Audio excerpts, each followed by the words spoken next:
Good evening, everyone. So that's my name, Aurovrata. It's an Indian name from India. It's Sanskrit in origin. Vrata for short, if you prefer. I'm actually a Frenchman, made in India, I like to say, because I grew up in India and I lived in Monte-Carlo, where I went to school. Until 1954, it was actually a French colony, so it's retained a very French character. I studied astrophysics in London at Imperial College. I worked at the European Space Agency. I hope everybody knows what is ESA. It's a bit like NASA but for Europe, and many other companies in between. I married a local girl, which I met in South India, and that's the reason why I'm in Fukuoka. And my passion is sourdough. Thinking like I said earlier. So, James-Webb Telescope, it's a telescope that's actually in space, and it was launched as a successor of the Hubble Space Telescope, and you must have heard of the Hubble Space Telescope. It observes in the near infrared, so that the light is made up of a spectrum, and we see mainly visible, but heat, for example, from any heat source emits in the infrared, and this is what it's going to be observing. While it was launched in 2021, end of 2021, Hubble, on the other hand, observes in the visible, and it was launched in 1990. So 30 years later, they have a replacement for Hubble. So Hubble was observing in this narrow band, which we call the visible part of the spectrum, and the James-Webb is actually exploring in the far infrared. And hopefully I'll make it clear as to why that is important later on in the talk.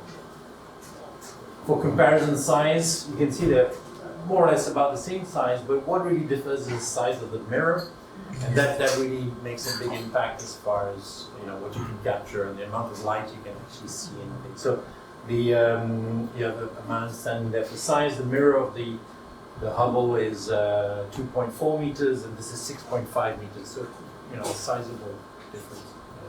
Why does the Hubble have such a long shaft to it? Yeah, good question.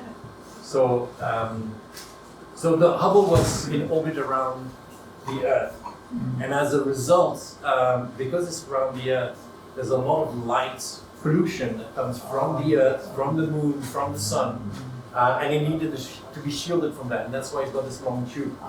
While the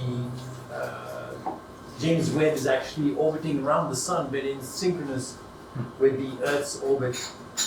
It's called the Lagrangian point, one of the Lagrangian points, and it's a stable point where, because of the influence of the Earth's gravity, it's able to stay in that position. And you can see it's actually the back of the telescope is facing the Sun, and the telescope is facing away from the Sun, so it doesn't need that big tube of shielding out there in space, because apart from the Sun, there's nothing else. There's no other light pollution that did. That answer the question. Yeah, perfect. Moving on. So, what's the big controversy? And the title of my talk is, there's this big controversy about recent observations by the James-Webb Telescope and what are the implications. And one of the things that is putting into question is the inferred age of the universe. And there was a lot of speculation, social media, YouTube videos, and people chatting about it. So I'm going to basically run through a little bit about what is cosmology, what have we achieved in the last 100 years or so, in order for you to hopefully understand a little bit more what this controversy is all about. This is a little sky about the size of a grain in the sky that was observed by Hubble back in 1995. That was the first time he took such a picture, and it evolved as time went by. And the same picture the same area was spotted by James-Webb Telescope, and you can see the clarity difference between the two pictures. And later on you'll see how incredible the feed is as well. So just moving on, basically it all revolves around these galaxies that were captured by. And all these are actual galaxies in the distance. Quick question again. Yeah. Are the dimensions the size of the picture the same? Yes, exactly. Yeah. They're exactly the same. So, just a little definition about what is cosmology, because I'm talking about cosmological constant, models and things like that. What are we talking about? So, we know that we are on Earth and we are going around the sun, right? And that's called the solar system. And the solar system is rotating around a group of, along with a group of stars called the Milky Way. That's our own galaxy. You must have heard of this. And there's about 100 billion stars in the Milky Way estimated. And you can see the Milky Way if you're in a dark spot, or maybe in the desert or in the mountains, and you look up in the sky and you see this kind of this hazy line that streaks around the sky, and that's why it's called the Milky Way. It looks a bit milky and stuff like this. But you can actually quite easily spot it, especially in the desert. You can actually spot these very dense accumulation stars which form this thing. So we're looking out through the disk of the galaxy.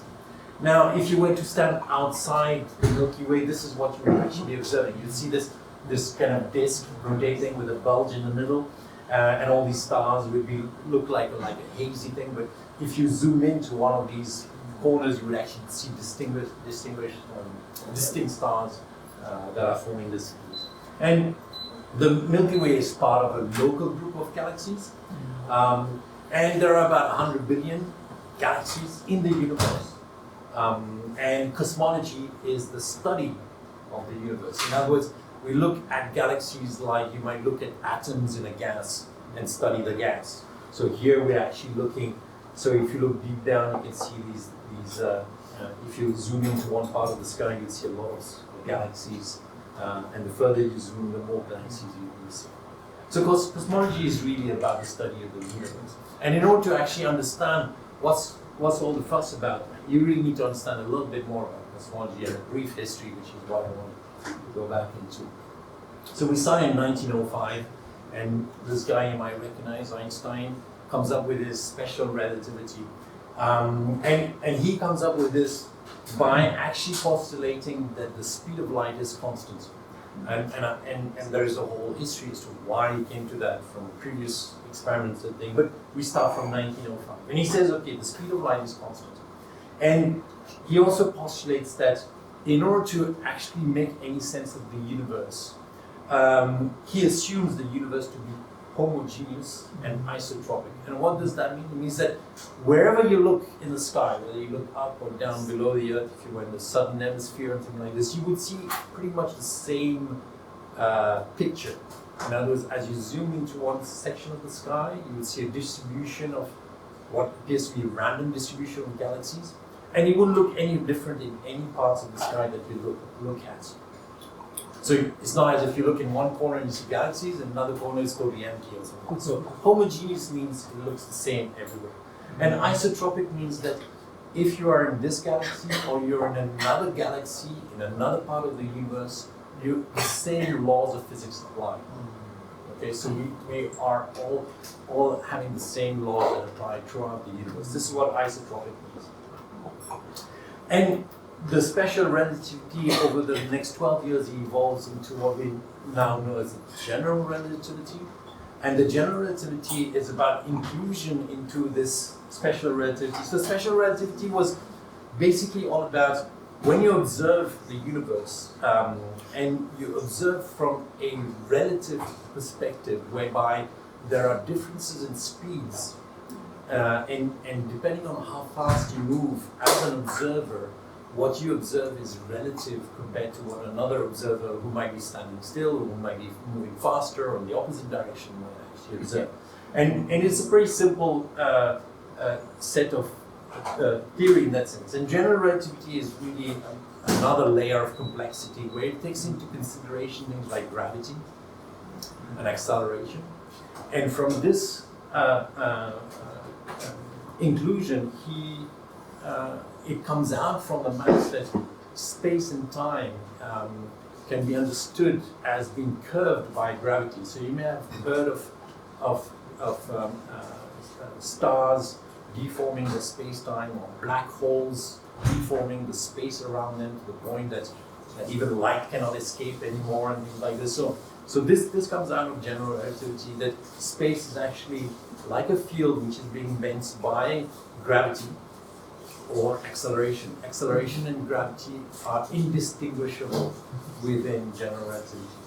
And I am not going to go into all the equations and stuff like this, but I want to give you a little notion about what comes out of this general relativity, because it's important trying to understand this this history. We can think of this parameter which we call the cosmological density. So how dense is the universe, right? And you can think of it as being made up of all the mass, right? So you have this volume, which is the universe, and there's all this mass that you see, like stars and stuff like this. So that contributes to the cosmological density. But then there's another factor which we call the relativistic components, and this is basically if you have a lot of photons and zero mass particles like neutrinos, maybe you've heard of something called neutrinos, these can exert a pressure, a little bit like a gas exerts pressure on a container. So these photons can exert pressure on the universe. And today, there isn't much photons around. If you look in the sky, it's dark, you don't see much going on. So we believe, and the general attitude is that this is zero nowadays. But back in the early universe, when the universe was very small and very dense, there would have been a lot of photons that would have exerted the pressure on the but most importantly is that if you think of the universe and you have all this mass inside, you would think that the universe would be somehow eventually collapse on its own because of the own gravity force that is being exerted by all this mass inside. And when Einstein was coming up with these equations, he realized that, okay, the universe seems to be the same. It has always been there, so it must be static. It's not like falling in on itself. And in order to compensate the mass, he introduced this term, not knowing what it would be, as what we call the cosmological constant. And this would be a term that would be in opposite to the mass, to the density, so pushing away. We don't know what it is, he didn't know what it is, and he just say, okay, it must be there because the universe is static, right? However, in 1929, Edwin Hubble makes an interesting discovery. And while observing galaxies and looking at them, he realizes that every single galaxy he's looking at, the light seems to be redshifted coming to him. And what does that mean is that when a source of light is moving away from you, because the speed of light is constant, we need to conserve the energy of that photon. And the only way to do this, to compensate for the fact that the source is moving away, is that the light loses a little bit of its energy as it comes towards you. And it's redshifted relative to what it was actually emitting. Similarly, if a source is coming towards you, we said it is blue shifted. And he made this interesting discovery that as he plotted the distance measured to those galaxies versus their velocity, there was a gradual increase. So the further away a galaxy is, the faster it's moving away from it. And you have to understand that when you look further away, you're actually looking further back in time, because the light has taken time to reach to this point, right? So the early universe seems to be expanding faster than the current universe. Is that clear so far? Yeah, no? Yeah. Although I've got that. And that's a really, really important discovery, to the point that Einstein at this point crossed this out and said, and named as the biggest blunder of his life, right? Because it had no physical meaning in it. So this is the picture that we have. We have some kind of universe that is expanding from the starting point. And if you run this movie in reverse, then you would expect that at some point the universe, all this mass would come back to it, right? So today it's expanding, but back in time, if we were to reverse this, it will be actually contracting down to a single point, where you can imagine that it's a tiny volume, and all this mass that's in the universe has to fit in this tiny little volume. And the only way to do this is that if it's all pure energy. So in other words, through Einstein's energy equals mass times the velocity of speed light squared, E equals mc squared, you know that equation, right? So all the mass is converted back into energy. So at the beginning of time, the energy must have been super dense, pure energy. And at some point, as the universe expanded, the first atoms, the first particles, the first mass must have appeared.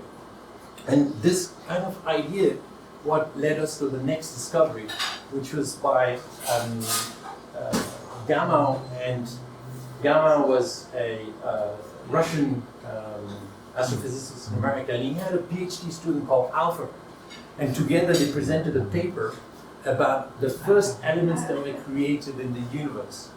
And he had a sense of humor, and he decided to invite his friend Bethe, a German physicist, into the paper so as to have alpha, beta, gamma, ABC. And today it's probably the most famous paper in cosmology, alpha, beta, gamma. You can look it up in Wikipedia. So it looks like he has a sense of humor. Yes, absolutely. Yeah, that's right.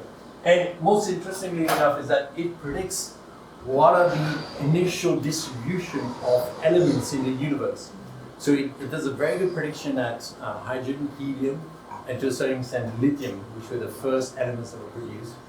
But subsequently, it does very poorly with the higher elements like oxygen and carbon. And this is where they realized that some of these elements were synthesized within the heart of stars. So in the stars, you have a fusion reaction taking place, and some of these heavier elements are produced.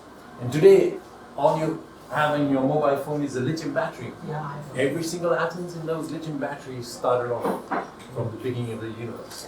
So you hold something that is extremely old. But on the other hand, if you take any iron, any source of iron like a fork, then every single atom in this has gone through the heart of at least 2 stars before reaching it. Okay? So, alpha, beta, gamma come out with these things. What else is there? If you look right at the beginning, it's a very bright source of light, right?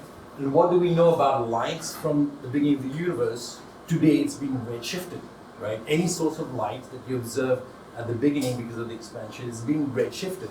So this bright glow should still be visible today, albeit redshifted. And this is what leads on to our next discovery by Panzers and Wilsons. They were 2 physicists working at Bell Laboratories, and they were working on an experiment to detect very faint radio signals for telephony.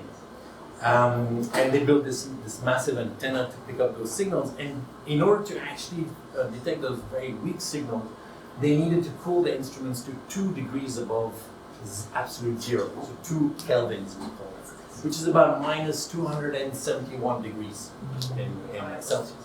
And what they were trying to do is eliminate all the possible sources of noise.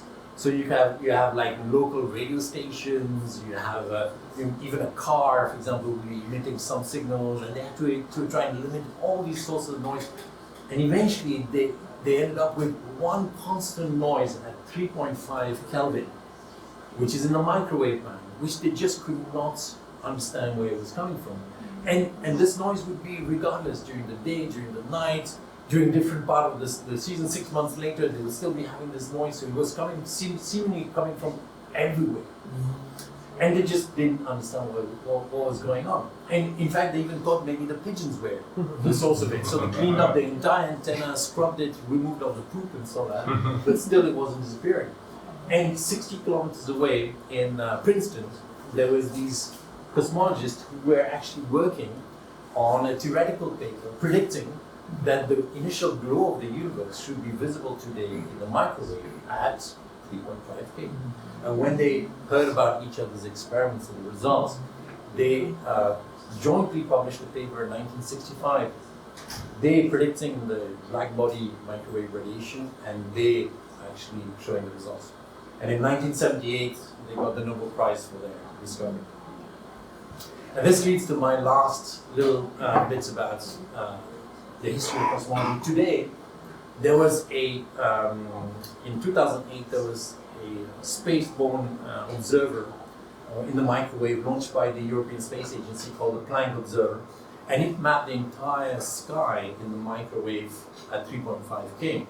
And it did so And it becomes such an amazing result that it was even published in the New York Times. It made the headlines, which is very rare to have headlines about astrophysics in any kind of newspaper. So that was quite something.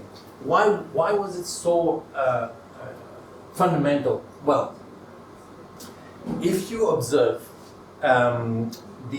this echo, this glow in the microwave. So maybe let me just go back because that's going to distract you while I'm talking about.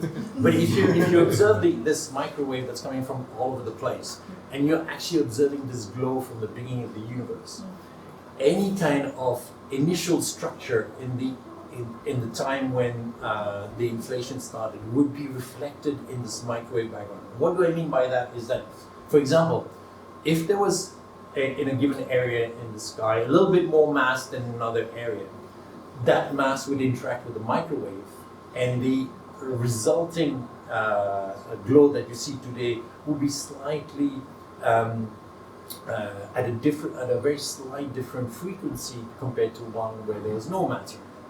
And this variation can be measured by actually making simultaneous measurement at a given angle of two different spots and measuring the difference in the microwave. And you start at 180 degrees, measure both sides, and then you map the entire sky, all 360 degrees at 180.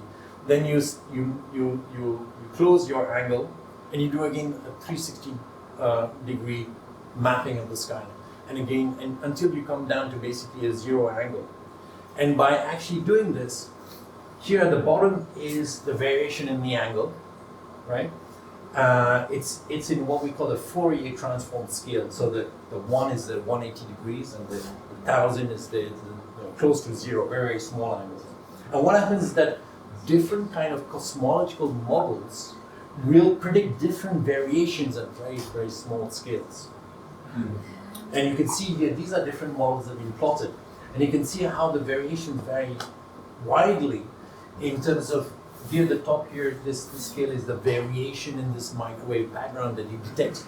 What is the difference in these radiation that you detect in the sky? And initially there were quite a few attempts to try and differentiate between some of the models with some instruments.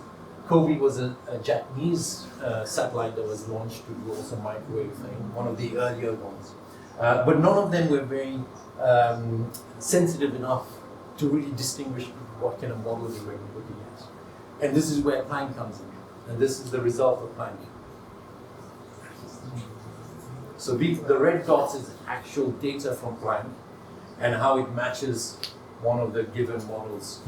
So today the model that is best determined is about 30% mass and 70% an unknown dark energy, which is still, it's one of the mysteries of things. But still, the model is predicting and the data is fitting really, really perfectly well.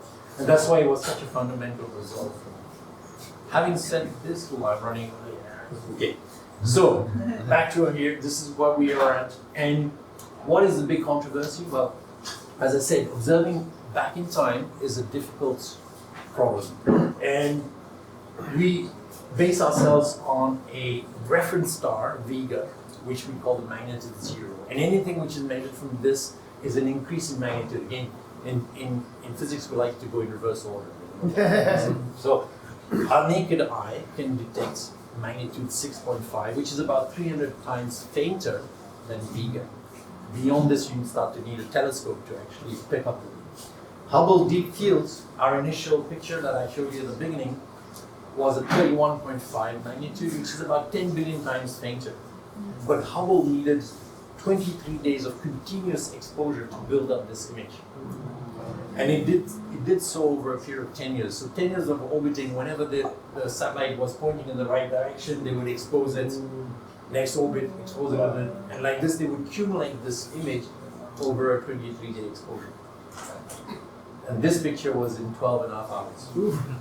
And at a fainter 34 magnitude. So you can see what difference of sensitivity we have with the James-Webb telescope. So it's a unique tool. And you see, this is a spectrum of a galaxy at z equals 0. And at z 0.5, so a little bit further back in time, this same spectrum is shifted to the red. and then further off to into the infrared as you increase in redshift. This is the band in which Hubble observed, right? And you can see that anything that is beyond this, into the infrared, Hubble could not observe. So if we take, for example, the edge of our spectrum of a galaxy, right? Beyond this, the spectrum falls off and there's nothing to observe. There's not enough light to collect. And we shift this to z = 5. This is where the edge of a spectrum is just at the limit of what Hubble could detect. So Hubble was naturally constrained to what it could see. It could not see further back because there was nothing to see in that bandwidth, right? And this at z = 9, which is where interesting things start to happen, is where the James-Webb telescope can observe. So James-Webb telescope has been designed specifically to observe here, so it can look further back in time. Okay. So what's the big controversy? It has observed galaxies at a time when we don't expect galaxies to have formed. Okay, it has observed very bright galaxies, and from this brightness, there has been some inferred calculation about the size of those galaxies. So that so if you have that much amount of light, you need that many stars to produce that much light. So they calculate those the amount of stars from that brightness, and then they have this redshift, and then they can say that redshift means it's at this time at this time in the universe, in the evolution of the universe, and it's just too big and too early, right? Which means two things: either the inferred size is wrong and the redshift is wrong, which is a possibility, or the model is wrong and the universe is not that young at that time. This universe is much older, and those galaxies have had time to form and become that massive. So this is where the controversy is. And so that really concludes my talk. Is the universe much older than inferred? Sorry, there's a little mistake there. But these are preliminary observations, and it has been shown that some of the redshift have been miscalculated in other observations. So, the jury is still out there. We still don't know what's going on, but it sounds very promising because the James-Webb telescope is such a unique tool that it's going to be very interesting to see what's going to happen. Either way, we will need to account for the Big Bang prediction. So, the Big Bang and the model and what I've shown you, the brief history of cosmology, have been so successful in predicting and matching with observations that this will still need to be taken into account in future models. If you want to hear a little bit more about all this, I recommend Dr. Becky at YouTube. She's a PhD student in cosmology, and she does regular podcasts on her work, and very interesting. She comments on these news and stuff like this. I myself I've got two websites, two blogs I keep up.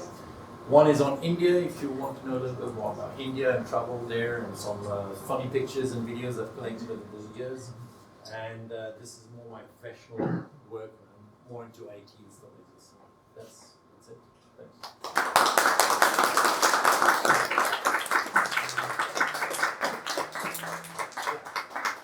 Thank you very much. Okay, go ahead. Because at the moment I combine microwave and the photocatalyst to kill bacteria, but go to microwave. So you show like 3.5 K. What is the K? So that's the temperature, sorry. That's the 3.5, yeah. Kelvins. It's Kelvin. Yeah. So 3.5 degrees above absolute zero. Because the microwave, the frequency between 300 megahertz and 300 gigahertz. And the wavelength is like 1 meter to 1 millimeter. Absolutely. So if the temperature, the 3.5 K, yeah, where the microwave detector, but what kind of? So if you think about it, it's when we talk about the temperature, we're talking about a black body radiation. So if you have a black body, meaning something which is absolutely black, which doesn't reflect light, right? Think about it like a ball of metal or something, and you start heating it up, right? And as this temperature rises, it'll start to radiate energy. Basically, from the internal transfer of energy outwards, it radiates energy. At 3.5 Kelvin, this black body would radiate in the microwave. Oh, in the spectrum of microwave. In the spectrum of microwave. And as you keep on increasing, it'll become so hot that it'll start to glow in the visible. So you would actually be able to see it because you would start seeing this body. It's still glowing, but it's still a black body because it's just not absorbing light, it's just emitting light. Yeah, it's just. Does that make sense? Yeah. Yeah. How many stars does it take to bake a loaf of sour cream? That's a tough one. That's for sure. At least the atoms in the sour cream are still, Yeah. where they made it bubbles. But yeah, it's so one of, I mean, talking about stars. One of the my research in astrophysics was actually trying to model the early universe star formation rate. So the idea was to try to match what we see as emitted light. You know what I was saying, that James-Webb telescope observed a certain glow, and then it tries to infer what is the distribution of stars in it. And it's actually a very, very complicated modeling to model a galaxy and its spectrum. And one of the discoveries which was done by my PhD supervisor was that early stars were metal poor. In other words, they were formed where there was only hydrogen and helium in the universe. And they started synthesizing within their core things like oxygen, carbon, and all sorts. And when they exploded, they released these first metals out into the surrounding. And they contaminated the existing clouds of helium and hydrogen with metals. And we then start talking about metal-rich clouds that are forming new stars, which are now called metal-rich stars. But these heavy elements, which are now in this cloud, they act as seeds for dust and molecules. So molecules start to form in stars. In fact, we've even discovered RNA in the clouds of in proto clouds, protostellar clouds, and these complex molecules act as attractors for all sorts of other molecules and water and things like this to come together. And we call this dusty clouds, And the reason we call them dusty clouds is because they actually absorb the light that's coming from the stars that are forming in the center of those clouds. So you can see a cloud is actually collapsing on its own. And when the density is high enough, fusion starts to take place. And this is when the star starts to form and glow. And the light that comes out from the star is being reabsorbed by this gas that surrounds it. It heats up the gas, and because gas is like a black body, it starts to re-emit some of that radiation, but in another part of the spectrum. So the original light that was emitted by the star is, if you prefer, filtered to another part of the spectrum. And that other part of the spectrum is the infrared. And in the early universe, it is speculated that many stars are actually veils, and what we should really be observing is the infrared glow from their surrounding clouds. But the infrared in the early universe is redshifted to the sub-millimeter, so beyond microwave. So between microwave and radio signals. And this is where the next evolution of telescopes is happening, sub-millimeter, because it's believed that most of the star formation and light in the early universe is actually happening in that part of the spectrum. So in fact, it's even doubtful whether James-Webb telescope will bring all the answers, because we should really, if we really want to understand what's going on in the early universe, we really need to look at what's happening in the rest of the spectrum, basically down sub-millimeter. Yeah. So in the data you showed that matches very well from the Planck. How many parameters are in the models for those that match? There are quite a lot. So there is about there are about 5 or 6 fundamental parameters that play, and these also impact another 10 or so additional parameters. But yeah, about 5 or 6 are the ones which actually have an influence in terms of the variation that you see in those. I showed you plots too. Are a lot of those parameters constrained by other observations that we have? Yes, absolutely. And in fact, it's not that clear what's going on.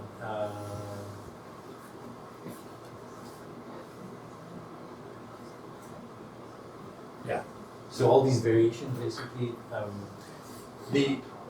there is still a lot of problems. Even with the standard model, there are still things that are not being explained properly, which is why the result from James-Webb Telescope will be very interesting to really try to bring in new data into this complex picture. But I doubt, as I said, I doubt we will get the full picture even before this. One small problem, for example, lithium. The prediction of lithium elements that we should be seeing today is actually lower than what is predicted by the models. So either the model is wrong, or maybe there's a mechanism within stars where lithium is being destroyed. So it's being eaten up in some ways. But when we look at some of these stars, and we can, from their spectrum, we can infer how much lithium there is in the star. There are some stars that have got actually more lithium than what is predicted, and some have got less. So it's a really complex picture. And figuring out what's going on is going to. So if anybody wants to do a PhD in astrophysics, that's your work. All right. Well, we're a little bit over time on this, but thank you very much, everyone.